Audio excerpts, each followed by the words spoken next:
Boa noite, Paulo Moura, cientista político, 16 de novembro de 2022. Pessoal, na tarde de hoje, dia 16, eu participei de uma entrevista no podcast Conversa na Cerca.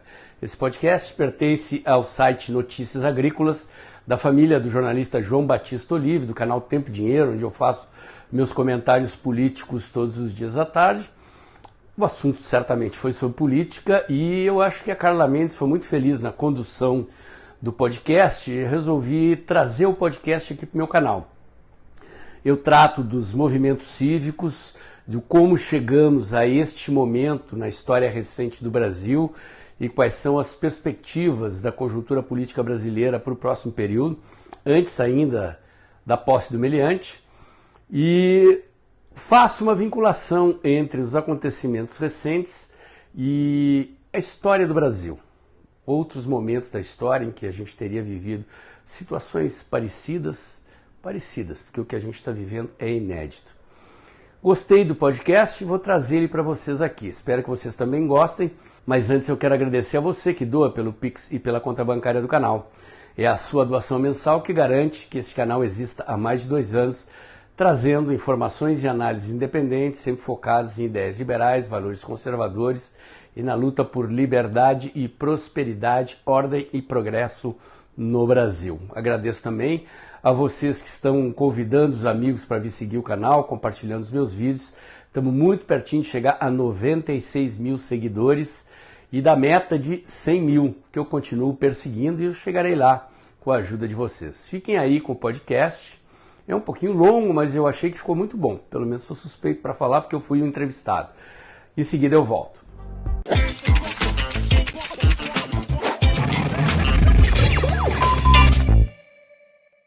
Muito boa tarde para você que está com a gente no Notícias Agrícolas. Hoje é quarta-feira e quarta-feira é dia de Conversa de Cerca Podcast aqui neste site, senhoras e senhores, e a gente está precisando entender que momento é esse que o Brasil está vivendo. Desde o último dia 30 de outubro, dia em que aconteceu o segundo turno das eleições presidenciais e os resultados mostraram a vitória de Luiz Inácio Lula da Silva para ser presidente deste país, as manifestações populares começaram a surgir em diversos pontos do Brasil. Nós vimos um primeiro movimento com bloqueio de rodovias e tudo mais. O presidente Jair Bolsonaro se posicionou, pediu a desobstrução das vias, mas garantiu que as pessoas que quisessem se manifestar de forma democrática assim o fizessem, né? Até que as respostas pelas quais elas anseiam viessem. E claro que a grande mídia vai dar espaço para uma conotação antidemocrática desses movimentos que estão levando milhões de pessoas para as ruas em diversas partes do país, como a gente já falou. Por isso a gente precisa falar com quem sabe mais que a gente, entender que momento é esse que o Brasil está vivendo, que, diga-se de passagem, é um momento histórico. É histórico, não é, professor Paulo Moura, cientista político do canal Dextra, que é meu convidado deste episódio. Seja bem-vindo. É um prazer ter o senhor aqui nesse momento tão importante do Brasil. Boa tarde, Carla. Boa tarde ao pessoal do Notícias Agrícolas. Então, de fato, os brasileiros estão nas ruas desde 2013 fazendo história, mudando o país. E havia uma enorme expectativa depositada na reeleição do presidente Bolsonaro, nesse pleito não acabado, digamos assim, e teve um capítulo no dia 30 de outubro, com o fechamento das urnas e um resultado que contrariou as expectativas desse bloco aí de brasileiros que trabalha, produz, paga os impostos, sustenta o Estado brasileiro e muito mais do que isso, né? Bolsa Família, Auxílio Brasil, auxílio emergencial, todos esses recursos saem do dinheiro dos impostos de uma parcela da população brasileira que vive fora do Estado, e nós tivemos um enfrentamento com o bloco daqueles que vivem dentro ou no entorno das tetas do Estado, e o resultado não satisfez as pessoas.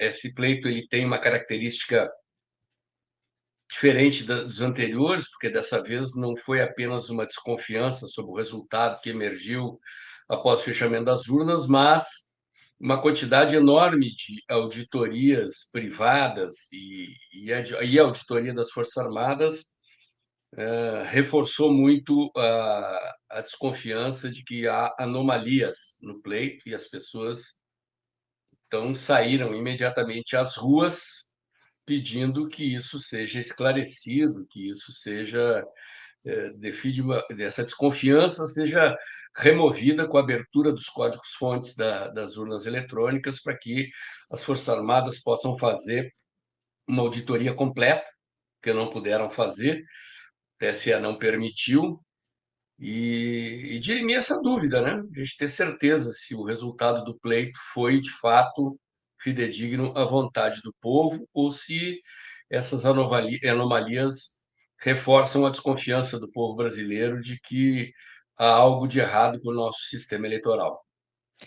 Professor, nessa edição especificamente, mas desde o dia 30, eu tenho sido muito questionada no Bom Dia Agronegócio, que é uma abertura de mercado que nós fazemos aqui nas redes sociais, Notícias Agrícolas, no próprio site e tudo mais, sobre o quanto essas manifestações elas são importantes, principalmente com essa manutenção de uma falta de respostas e de quem essas respostas teriam que vir.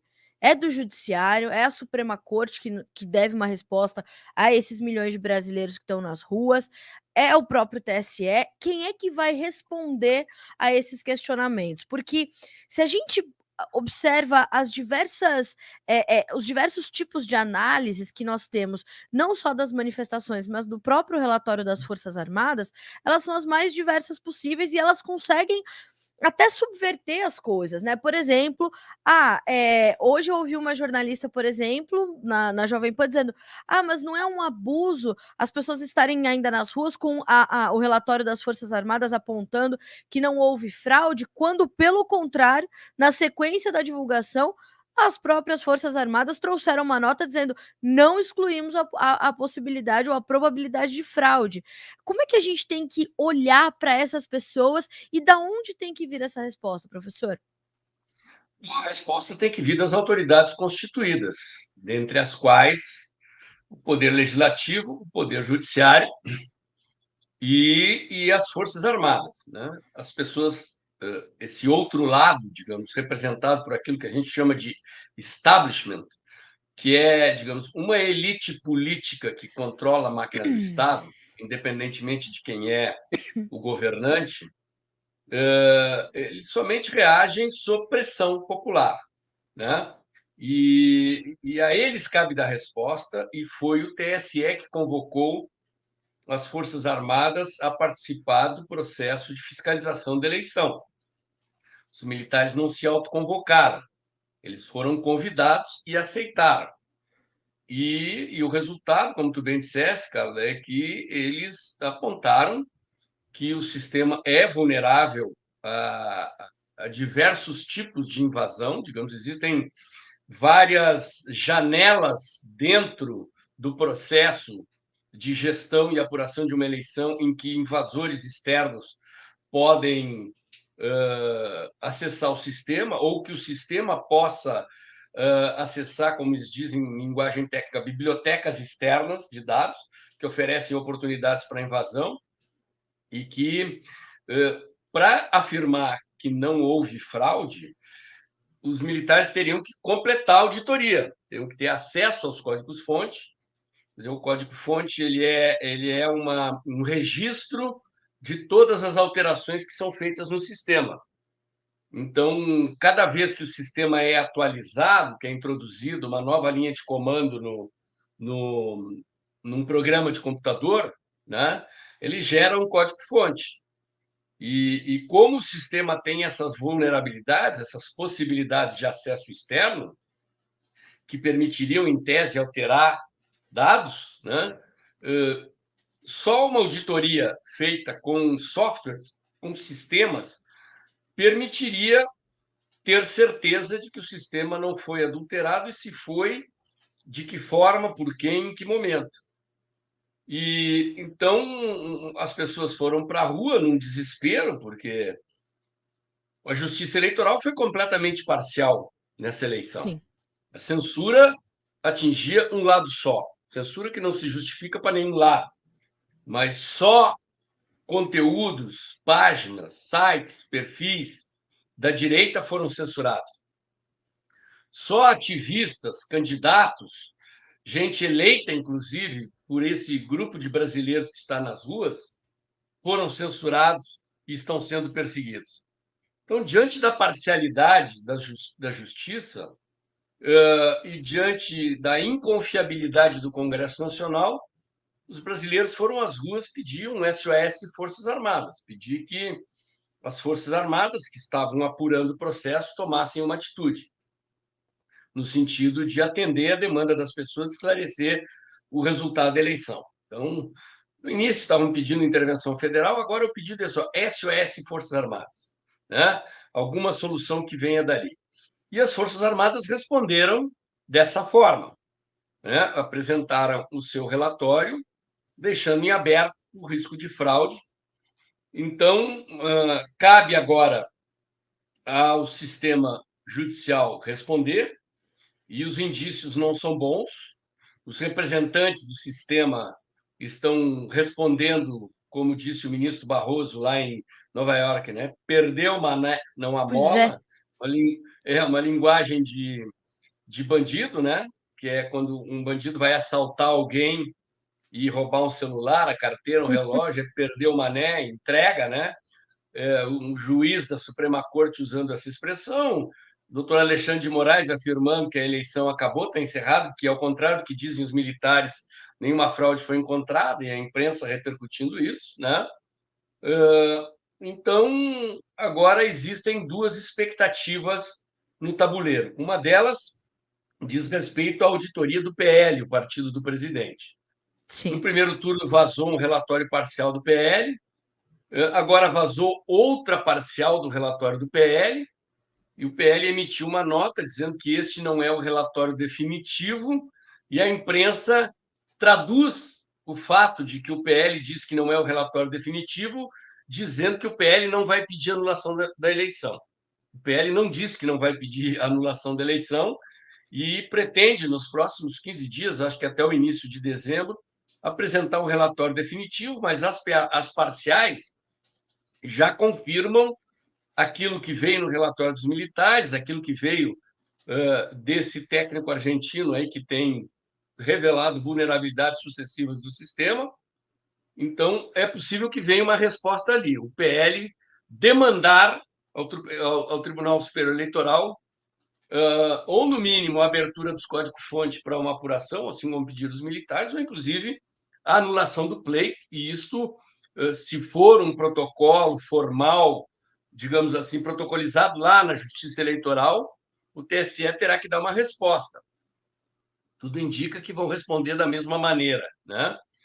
E aí vamos ter que observar como as Forças Armadas vão agir. Então, as manifestações elas são fundamentais exatamente por isso. Se o povo cruzar os braços e for para casa, eles se sentirão à vontade. O sistema já está operando naquilo que eu chamo de modo de transição. Os Não há nenhum políticos tipo de pressão, né, professor? Não há nenhum tipo de pressão e nem de cobrança de nenhum lado, né? É isso, né? Se deixar os políticos soltos, né? Eles estão loucos a voltar a roubar como era no tempo anterior à eleição do presidente Bolsonaro. Então, é fundamental que as pessoas se mantenham nas ruas. E eu senti na ida lá à manifestação em São Paulo ontem, ali no Comando Militar do Sudeste, eu senti essa disposição de permanecer nas ruas. Então, assim, nós estamos acostumados, já estamos vendo desde 2013 o ciclo das manifestações. Ele vai alternando manifestações de pequeno porte, manifestações simbólicas, com poucos ativistas, mas cujo objetivo é causar impacto midiático, né? E manifestações de massas, de grande proporção, como essas que aconteceram ontem. E o pessoal acampado, fazendo vigília na frente dos comandos militares, na frente dos quartéis, e esse movimento precisa continuar para que as autoridades finalmente deem uma resposta. Eu lembro que no impeachment da Dilma não foi muito diferente, né? Exatamente. O movimento do impeachment começou em 2014, ainda logo depois do fechamento das urnas, e em meados de 2015, cerca de 2 milhões, 3 milhões de brasileiros foram às ruas, foi 1 milhão e meio na Paulista, o resto nas outras capitais, e os políticos não quiseram tocar o processo de impeachment. Foi preciso mais um ano de luta e 6 milhões de pessoas nas ruas, 2 milhões na Paulista, para que eles resolvessem finalmente entender que o povo não ia sair das ruas enquanto não houvesse o impeachment. Então, infelizmente, o nosso sistema funciona sob pressão popular e é fundamental que as pessoas continuem nas ruas até que a gente obtenha uma resposta, e o que as pessoas querem é a anulação desse pleito e uma nova eleição isenta, né? Comandada por uma instituição confiável, que não poderá ser o TSE, e com um sistema de apuração confiável, que esse sistema que está aí não tem se demonstrado confiável. Né? Professor, nas bases da lei, olhando para a Constituição, olhando para a lei eleitoral, olhando para tudo isso que a gente está vivendo, uma anulação do pleito seria possível? O senhor acha que há bases para que esse né, essa situação continue, se desenrole e a gente veja uma situação, há terreno para que isso aconteça? Há fundamento jurídico, eu já vi Uhum. várias fundamentações jurídicas bastante consistentes. Eu não sou advogado, né, mas eu interajo com advogados, eu vi pelo menos 2 linhas de raciocínio bastante consistentes, fundamentadas em artigos da Constituição e na legislação eleitoral que justificariam a anulação do pleito. E já aconteceu em outras partes do mundo. Em 2021 houve um pleito anulado na Alemanha por fraude, e a eleição foi anulada e refeita. Há um caso na Áustria também, então não estamos falando de República de Bananas, estamos falando de países europeus com democracias consistentes que anularam eleições e refizeram por constatação de problemas de fraude, né?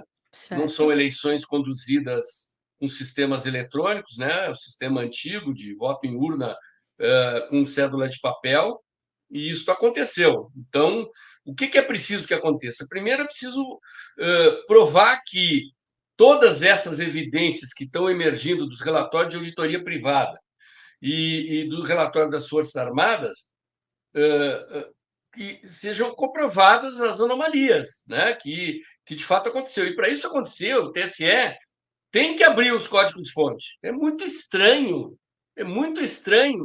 que eles neguem peremptoriamente o acesso, porque a eleição pertence ao povo. Né? O sistema de apuração de uma eleição ele é o pilar central da democracia. Quer dizer, a democracia baseia-se no fato. A democracia é o regime da vontade da maioria. O sistema de apuração de uma eleição é a maneira de aferir a vontade da maioria. E se a vontade da maioria não é respeitada por um sistema fiscalizável, confiável, acabou-se a democracia.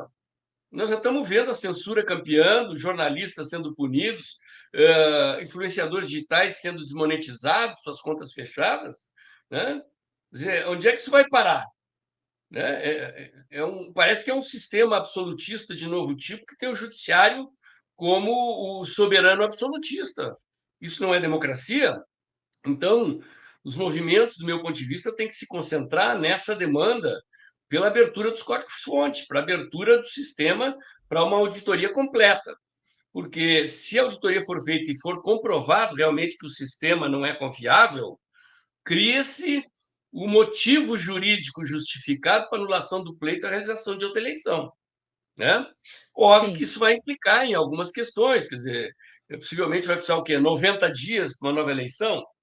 Termina o mandato do presidente Bolsonaro? Ok, assume interidamente o presidente da Câmara ou assume uma junta civil transitória até se resolver a próxima eleição, faça uma nova eleição. Acredito eu que ela teria que ser com urna de lona e voto em cédula. Não vejo como esse sistema, a menos que fosse possível, sei lá, o setor de segurança cibernética das Forças Armadas corrigir todas as falhas do sistema nesse intervalo de tempo, e uma eleição gerida por uma comissão da sociedade civil, que teria a presença dos militares, teria a presença dos fiscais, dos partidos envolvidos, teria a Claro. presença de entidades da sociedade civil e fazer um pleito em que a população possa confiar. Mas o primeiro passo é isso, é provar que a eleição foi adulterada. Eu sei que as pessoas que estão na rua, elas se movem por uma certeza de que foi, né?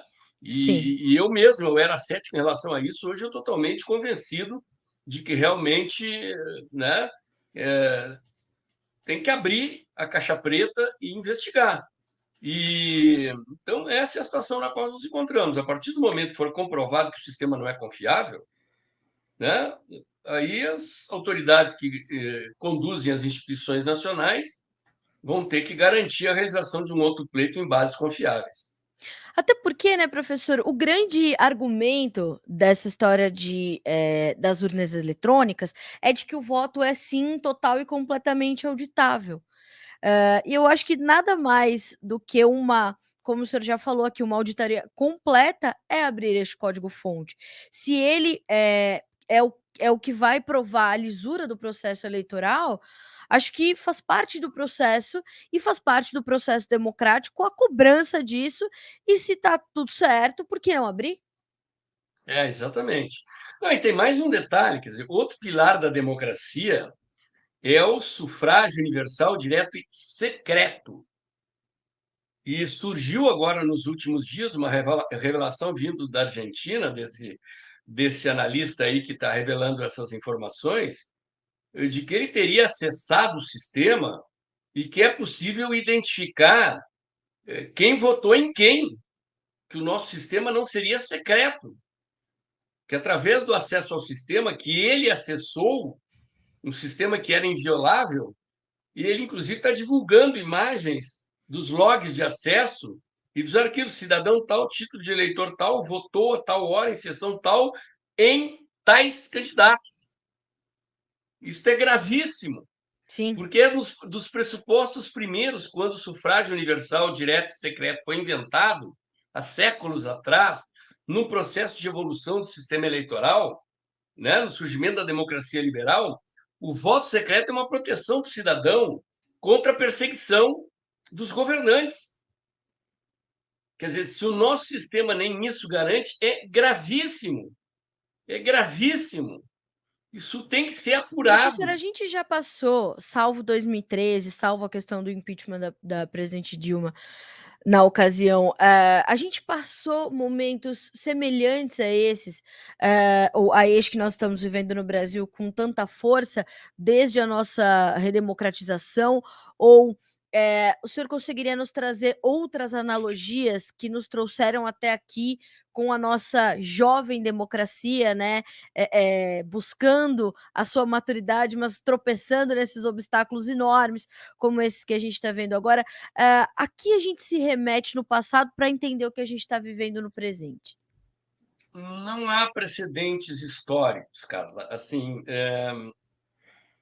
vamos lá. Como eu tenho dito aqui, né? O Brasil é um empreendimento estatal, né? Historicamente, as nações do mundo elas se constituíram e formaram as suas constituições e as suas instituições como um processo de evolução da comunidade, né? Desde que a gente saiu das cavernas. Aí, os primeiros parâmetros de referência moral, de certo e errado, eles vieram da religião. Só muito posteriormente, depois de séculos, nós inventamos o Estado e a lei. No entanto, imaginava-se, né, que os governantes eram escolhidos por Deus. Com as revoluções liberais na Europa e a independência dos Estados Unidos, criou-se um sistema de que todos estão abaixo da lei, que a lei está acima de todos, inclusive o rei. Então surgiu na Inglaterra o sistema parlamentarista, em que o poder foi tirado do rei, transferido para o parlamento, e na França, com a Revolução Francesa, a família real foi guilhotinada e o poder foi transferido para a Assembleia Nacional Constituinte, a Casa do Povo, o parlamento. Isso nasceu o regime presidencialista, depois adotado também nos Estados Unidos. Então, as instituições foram sendo criadas, as constituições, os sistemas legais e os sistemas eleitorais. O voto, inicialmente, nesse processo, ele era um voto censitário. Votavam os proprietários, e quanto mais rico fosse o proprietário, mais voto ele tinha, e, não sendo proprietário, não se tinha voto. Foi a pressão popular que foi democratizando o processo e gerando o sistema do voto secreto universal. As mulheres não tinham direito a voto. As mulheres conquistaram o direito a voto muito recentemente. Na Sim. Suíça, por exemplo, o direito a voto feminino foi conquistado na década de 1970. Estou falando da Suíça, um dos países mais civilizados do mundo. Foi Na outro maioria dos dia, outros sim. países, foi no final do século XIX, início do século XX que as mulheres conquistaram o direito de voto. Mas, no Brasil, o que aconteceu? Os portugueses chegaram aqui e o Estado português, naquela época dos descobrimentos, século XVI, era um dos estados mais poderosos do mundo, era uma das 5 potências navegadoras, ao lado da Espanha, da França, da Inglaterra e da Holanda. E só existiam as populações nativas, os indígenas. Então, eles fundaram o Estado, criaram as capitanias hereditárias e não existia sociedade, não existia vida econômica. Então, o Brasil nasceu culturalmente entendendo que usar o Estado para enriquecer era uma coisa legítima, né? E até legal. E todas as vezes que a sociedade brasileira gerou rebeliões de baixo para cima contra o governo central, seja no tempo do Império, seja na época das diferentes repúblicas, né, que nós tivemos, o governo central sufocou. Né? Foi assim com a Revolução Farroupilha no Rio Grande do Sul, com a Revolta da Cabanada, com a Revolução Constitucionalista de 32 aqui em São Paulo, com várias rebeliões que aconteceram, Canudos, né? Mas eram rebeliões regionais, a Inconfidência Mineira, eram rebeliões regionais, localizadas. Então, o poder central conseguia sufocar. A mais duradoura dessas rebeliões foi a Revolução Farroupilha, que durou 10 anos. Sim. Né? Porque o Rio Grande do Sul ali é um estado muito armado, porque é onde se deu os conflitos de fronteira com a Argentina, com o Paraguai. Então, os gaúchos resistiram 10 anos e foram derrotados. Então, não há precedente na história, porque as elites que vivem no entorno do Estado, elas sempre pactuaram uma forma de conter a rebelião, absorver a demanda popular e manter o poder na mão dos mesmos. Né? Vou pegar um exemplo mais claro aqui, a gente tem uma base grande aqui em São Paulo de ouvintes. Né? A Revolução Constitucionalista de 32, quer dizer, quem era Getúlio Vargas? Né? Era um grande proprietário rural do Rio Grande do Sul, um oligarca rural. Então, ele toma o poder em 30, instaura uma ditadura com a promessa de que convocaria uma nova Constituição, por isso que é chamada de Revolução Constitucionalista de 1932. E como ele não cumpre a promessa, os paulistas se rebelam. Né? E quem eram os paulistas? Os paulistas eram a locomotiva da economia brasileira, já era naquela época. Era a transição do Brasil rural para o Brasil industrial. A oligarquia cafeeira começa a industrializar café, começa a introduzir o industrialismo no Brasil e eles queriam um Brasil industrial, moderno. Então, o Getúlio vai lá e sufoca a Revolução Paulista e industrializa o Brasil a partir do Estado. Então, digamos, esse enfoque teórico é de um sociólogo chamado Raimundo Faoro, um dos principais pensadores políticos brasileiros, mas há um outro pensador importante, que é o Gilberto Freire, que é um culturalista, digamos assim.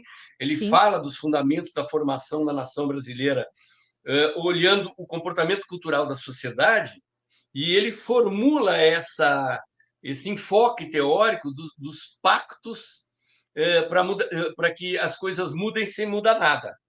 Né? É um padrão na história brasileira que toda vez que há uma rebelião popular, essa elite que controla o Estado, ela abafa a rebelião e absorve as demandas, mas mantém o controle político.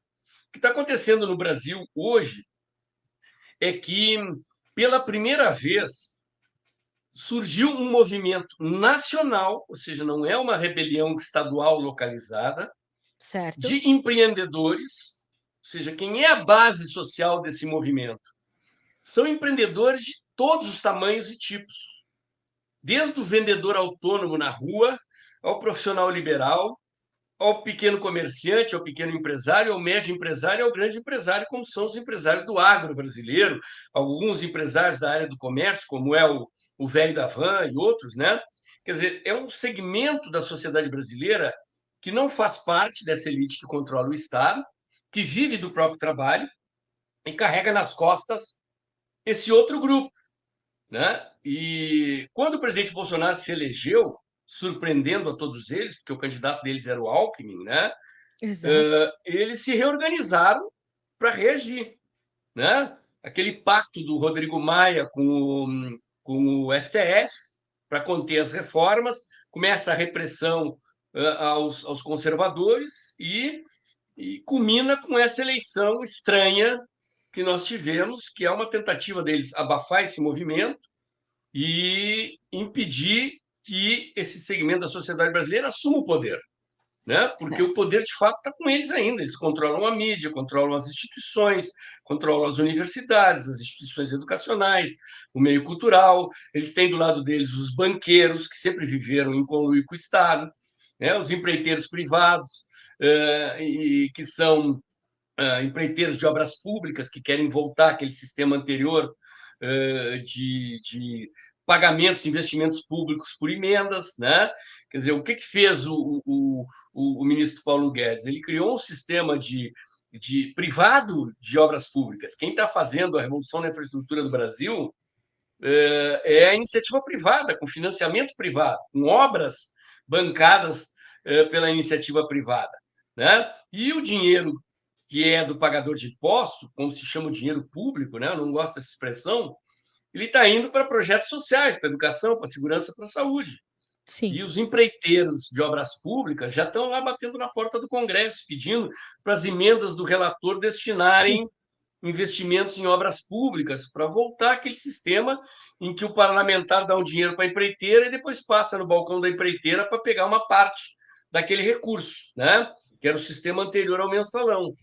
Então, eles estão loucos para voltar para isso, né? Então, Carlos, assim, o que está acontecendo hoje no Brasil não tem precedente, pelo menos não num movimento dessa dimensão, ou seja, não é uma Sim. rebelião regional, é um movimento nacional e ele é composto de pessoas de diferentes classes.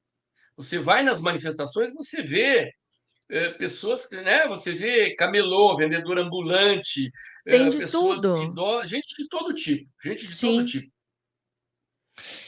Professor, numa outra ponta, a gente tem o presidente Jair Bolsonaro, bem recluso nesse momento.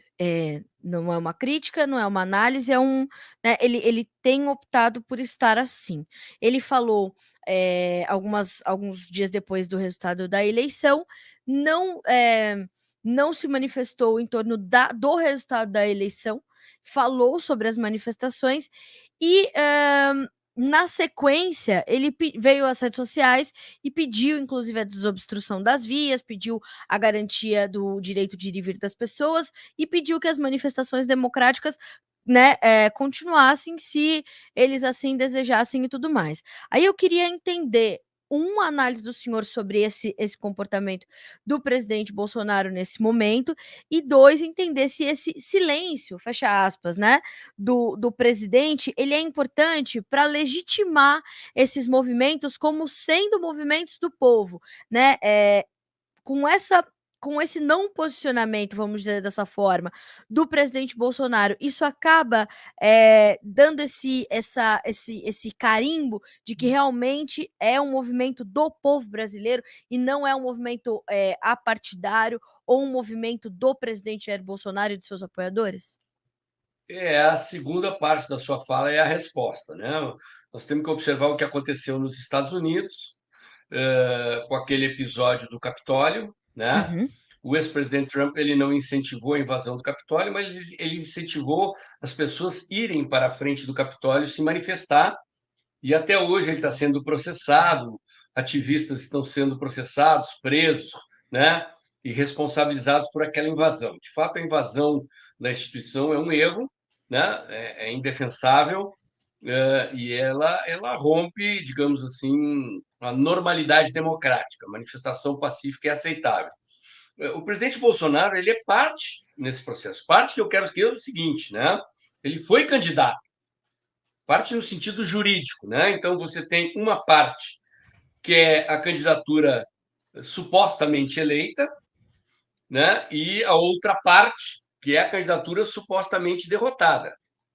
Então, se o candidato derrotado vem a público e começa a estimular a anulação da eleição, ele se deslegitima e ele dá vazão ao rótulo de golpista. Então, ao simplesmente não reconhecer o resultado, né? Porque o presidente veio a público e não reconheceu o resultado. Certo.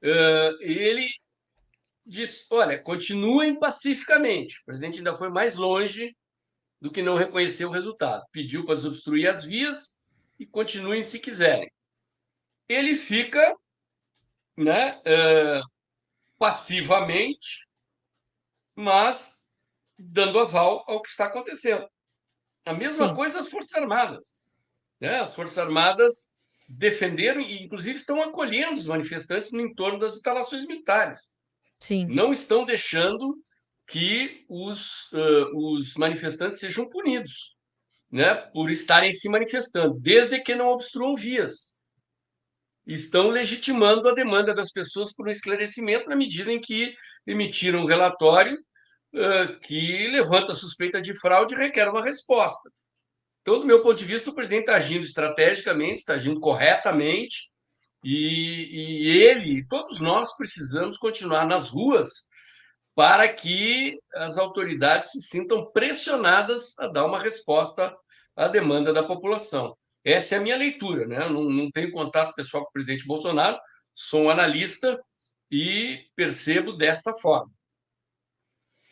professor, o senhor entende que eh, o objetivo dessa subversão da interpretação do movimento, são movimentos golpistas, são movimentos antidemocráticos, isso e aquilo, é é natural desse momento, isso vai acontecer para justamente tentar, enfraquecer o movimento, enfraquecer a pauta, ou tem algo maior do que isso que move esse tipo de interpretação e essas manchetes que são quase que diárias dos tais movimentos antidemocráticos, quando o direito de manifestar-se está garantido pela Constituição?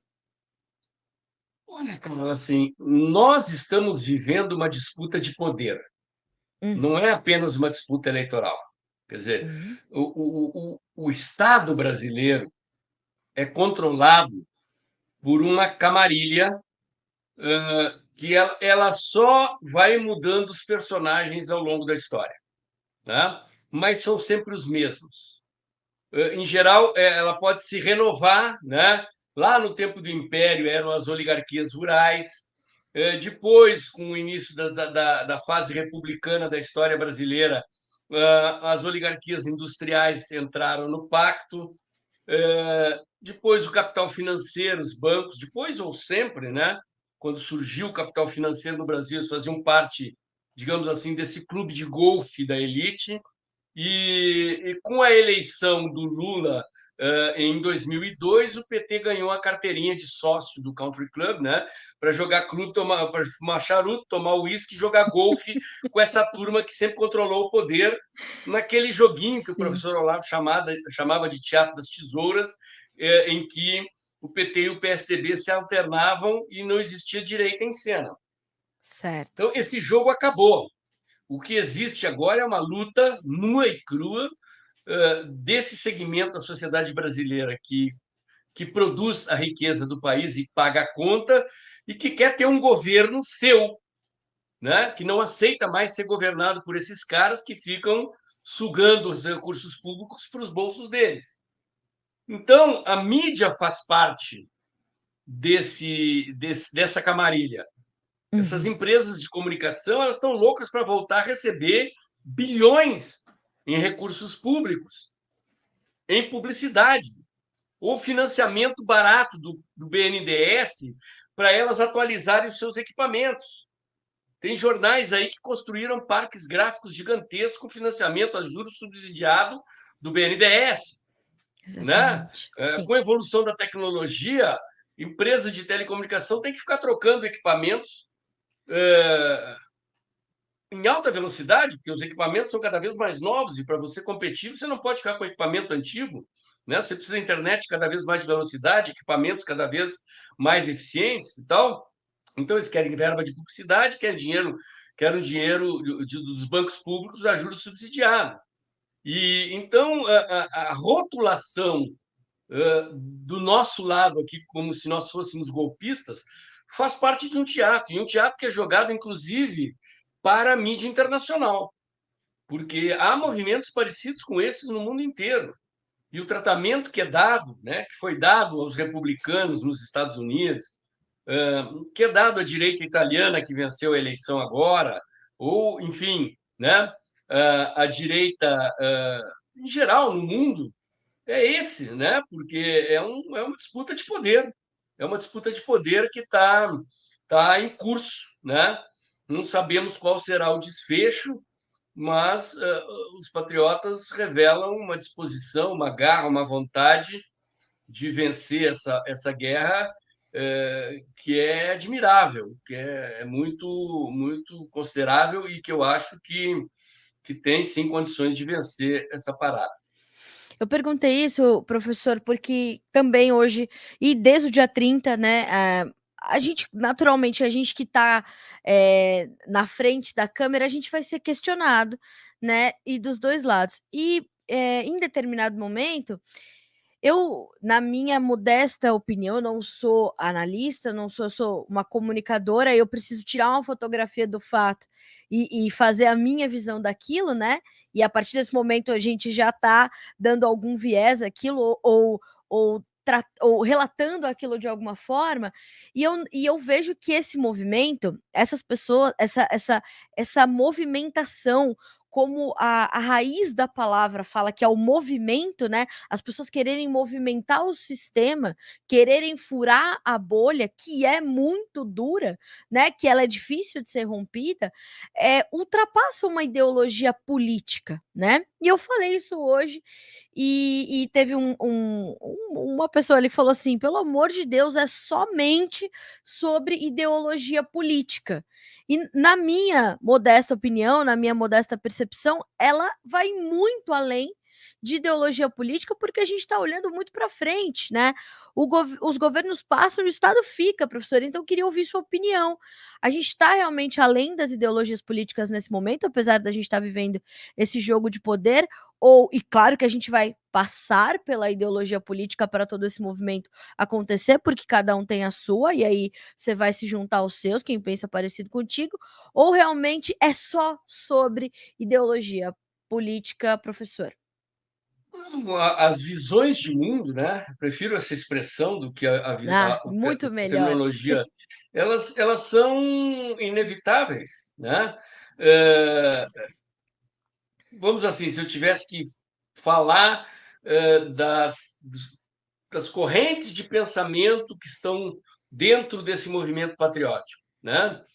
Você tem uma parcela expressiva que eu chamo de conservadores politizados, são aproximadamente 30% da população brasileira, né? Eu diria assim, dos 100% dos habitantes do Brasil, eu diria que 70% são conservadores culturais, né? Ou seja, não são conservadores politizados.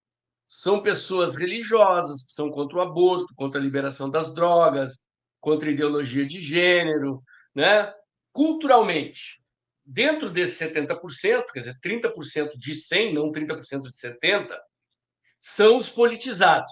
São as pessoas que se politizaram de 2013 para cá e que já têm uma visão, digamos assim, mais clara do que querem do ponto de vista da visão de mundo, né? Que é um país que valorize a família, os valores culturais tradicionais, que não tenha, digamos, permissividade com relação às drogas, né? Que respeita a diferença, mas que não quer transformar digamos assim, o homossexualismo num padrão da maioria, quando ele é o comportamento de uma minoria. Nada contra os homossexuais, está cheio de homossexuais no movimento, né? E eles são respeitados, fazem parte do movimento, opinam, participam, mas a maioria da população preserva ou quer ver valorizados um padrão de comportamento que é o da maioria, e não impor o comportamento da minoria à maioria, e respeitar o direito da minoria, né? Existem os liberais, né, que não são necessariamente conservadores. Então, os liberais eles defendem a liberdade econômica, mas, por exemplo, nessa questão dos valores, eles são diferentes dos conservadores, né? Eles acham que Sim, liberar drogas, nem todos os liberais, né? Existem vários tipos de liberais, sim, mas são a favor da liberação das drogas, são a favor de casamento gay, são para eles isso não é um problema desde que haja liberdade econômica. E existem pessoas que são movidas pelo sentimento anticorrupção, né? Que não são nem certo. necessariamente liberais nem conservadores, mas que querem um sistema político e econômico honesto no nosso governo. Existe uma parcela minoritária que são os intervencionistas, que esses sim, eu diria que são extrema-direita, né? Que querem Sim, que as Forças Armadas tomem o poder e imponham uma ditadura, mas eles são uma minoria. E então é um espectro muito grande que compôs a base que elegeu o presidente Bolsonaro em 2018 e que, durante o governo do presidente Bolsonaro, se fragmentou, mas no segundo turno se uniu de novo, né? uhum, Assim como do outro lado. Quer dizer, o PT mesmo, o eleitor petista, ideologicamente, é 20, 25% da população. Aí você pode agregar sim, mais uma parcela que vai chegar nos 30%, que são esquerdistas de outros matizes, né? uhum, E um bando de corruptos que se alia ao PT, porque é o único candidato capaz de enfrentar o Bolsonaro é o Lula. Então, eles se agrupam em torno do PT na expectativa de voltar a mamar nas tetas do Estado. Porque, para eles, né, corrupção não é uma coisa preocupante. Pelo contrário, sim, eles são sócios do crime nesse aspecto. Então, a ideologia política em torno do outro bloco, mas nem todos estão movidos por motivações ideológicas. Um movimento social, um movimento político, ele é assim, no mundo inteiro, não tem nada de errado nisso, né? E é uma disputa por poder? É uma disputa por poder, sim. Por sim. quem vai garantir a direção, o destino em que a sociedade vai tomar, né? Esses dois grandes blocos estão lutando para impor a sua vontade à maioria. E o problema é que há um certo equilíbrio de forças. Por isso que a gente não sai do impasse, né? Eu imaginava que essa eleição ia resolver esse impasse, mas essas nebulosidades, digamos assim, do sistema eleitoral impediram a solução do impasse e nós só vamos ter paz quando esse equilíbrio terminar e um lado se impuser ao outro, né?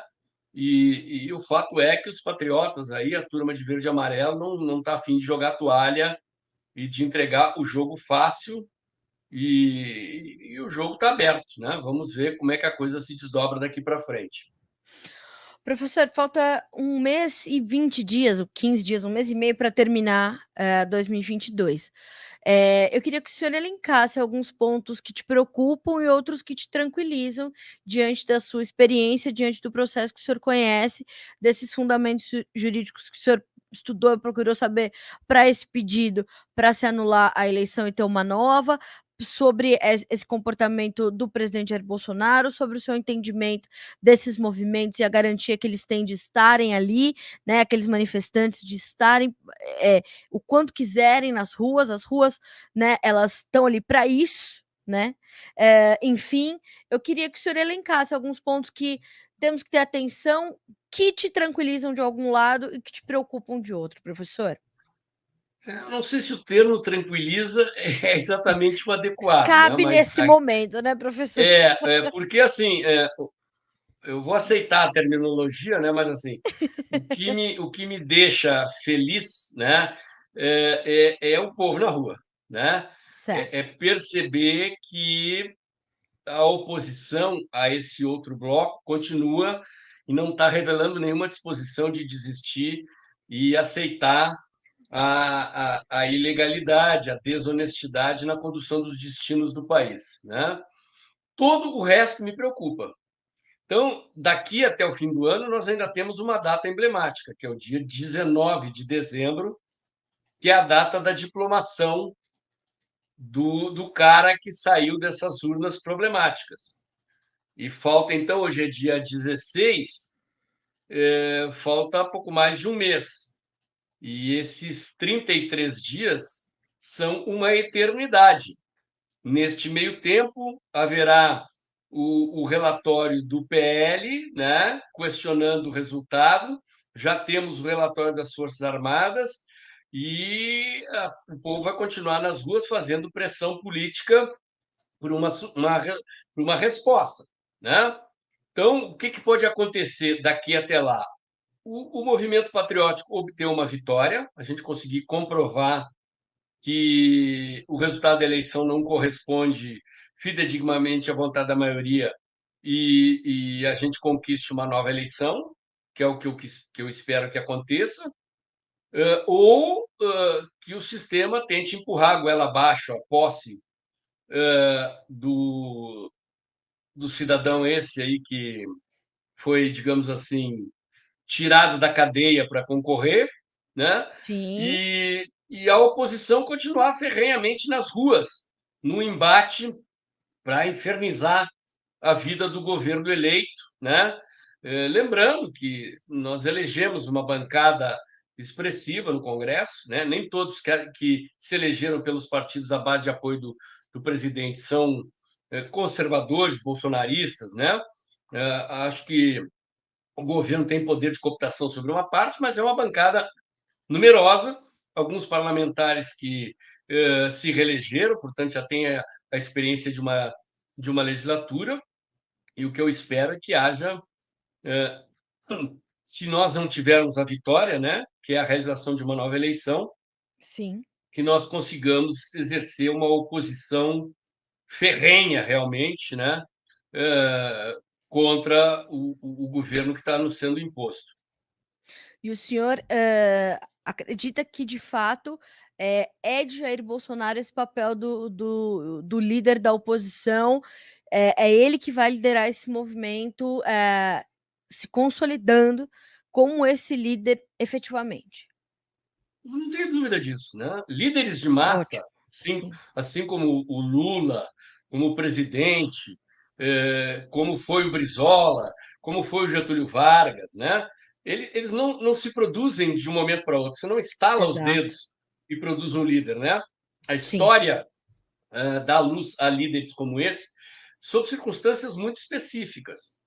E é no presidente Bolsonaro que as pessoas depositam as expectativas, né? O presidente, na sua fala pós-eleitoral, tem uma frase emblemática ali, que ele diz que tem orgulho de ser o líder de 58 milhões de brasileiros, né? exatamente. Sim, Enquanto ele diz, né, desobstruam as ruas, mas continuem, ele não disse exatamente isso, né, mas desobstruem as ruas, ele disse, mas, né, continuem a se manifestar pacificamente, ele sinalizou que ele segue o jogo, que ele está no barco, né?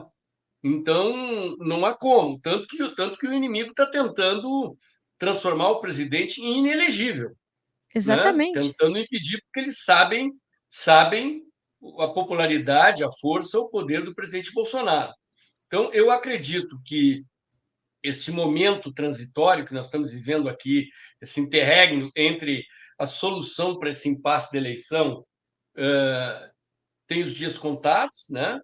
E acho que ainda esse ano, possivelmente antes da posse do Lula, a gente vai ter algum fato político decisivo para o curso dos acontecimentos. E dependendo desse resultado, depois desse fato político, o presidente terá, digamos, liberdade para voltar a se manifestar, seja como candidato numa nova eleição, seja como o grande líder da oposição.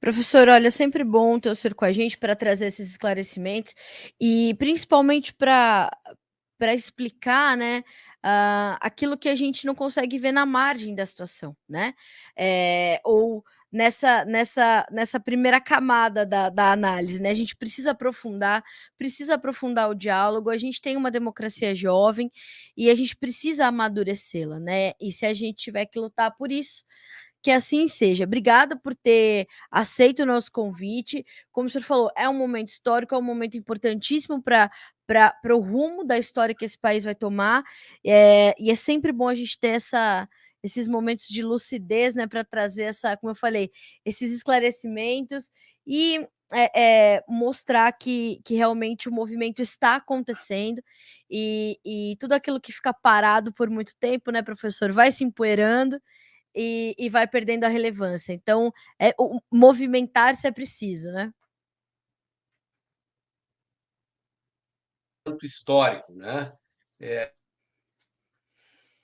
Oi, fechou. Oi, deu uma Oi, interrupção no sinal. sim, Daqueles sim. momentos que futuramente vão ser registrados nos livros de história e para quem imaginava que essa eleição era, digamos, um ponto final, né, que a reeleição do presidente Bolsonaro iria resolver esse impasse, esse conflito de poder e a gente já poder voltar para casa para cuidar dos nossos negócios, da nossa família, trabalhando com paz e liberdade e construindo a prosperidade dessa nação. Infelizmente, né, o curso da história não funciona assim e nós estamos construindo uma nação, né? São fatos marcantes. Nós estamos impregnando a genética do povo brasileiro de um espírito de luta, de um sentimento, de um desejo por liberdade que, assim como todos os acontecimentos da vida das pessoas, né, marcam a nossa personalidade, nós estamos marcando a personalidade da nação brasileira com acontecimentos que vão definir o nosso destino, o destino dos nossos filhos, dos nossos netos. É por isso que a gente não pode esmorecer, tem que continuar lutando, não podemos desistir. Obrigado pela oportunidade e eu fico à disposição para, em outros momentos que vocês julgarem necessários, voltar aqui para essa conversa na cerca. Muito obrigada, professor. O senhor é sempre bem-vindo e estaremos aqui também à disposição. Qualquer nova informação, o senhor pode chamar-nos e a gente vai dividir com a nossa audiência. Obrigada mais uma vez. Bom restinho de quarta-feira, bom restinho de semana. Vamos continuar acompanhando, analisando, entendendo e registrando. Professor, um abraço para o senhor. Até a próxima. Obrigada. Um abraço, até a próxima. Até a próxima. Então, pessoal, gostaram? Como eu disse, acho que eu consegui fazer um apanhado da história do Brasil, dar uma explicação. Vocês já conhecem aqui os mais antigos no canal, a análise estrutural que eu faço da política brasileira, mas eu consegui situar os acontecimentos deste momento, os movimentos cívicos, a luta por eleições limpas e transparentes que os patriotas estão desenvolvendo agora, e acho que ficou bem claro, bem fácil de entender. Gostaria de ouvir a opinião de vocês aí nos comentários do canal. Meu comentário de hoje era esse. Se você gostou, curte, comenta e compartilha, bota o dedãozinho lá, aperta o sininho para o YouTube avisar você quando tem vídeo novo no canal, inscreva-se aqui no meu canal, inscreva-se também nos meus canais alternativos, o Dextra by Paulo Moura do Telegram, o Dextra Jornalismo da COS.tv. Acompanhe meus comentários diários no canal Tempo e Dinheiro do jornalista João Batista Olive, de segunda a sexta-feira, um pouco antes das 14h. E lembre-se que o vídeo está acabando. Logo depois da vinheta, abre o aplicativo do seu banco, pinga seu Pix mensal aí. Aproveita que você está com o celular na mão, não vai esquecer. É o seu Pix mensal que garante o trabalho que eu já faço aqui há mais de 2 anos nesse canal. Agradeço a você também que tem compartilhado os meus vídeos, chamado os amigos para seguir o canal. Logo chegarei à meta dos 100 mil. Estamos ultrapassando em breve os 96 mil seguidores com a sua ajuda. Contem comigo, eu conto com vocês e amanhã tem mais.